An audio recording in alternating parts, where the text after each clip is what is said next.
Kain tayo ng hapunan. Tinapay ng palaman ay butter.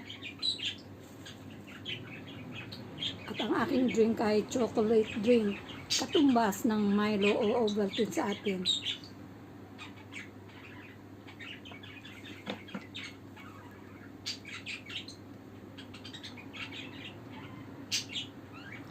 Dito kasi once a day lang ako kumakain ng kanin. Bawas carbohydrates kasi medyo may high blood na ako.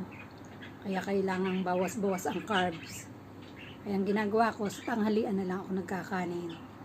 Tapos sa almusal, 1 glass of chocolate drink lang, saka prutas. At sa ganitong hapunan naman, ito isang tinapay. Lakman yan tawag dito, isang mahabang tinapay.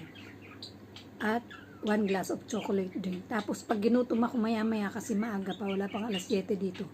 6:30 pa lang ng hapon. Siguradong gugutumin ako. Kakain na lang ulit ako ng prutas. Kain tayo.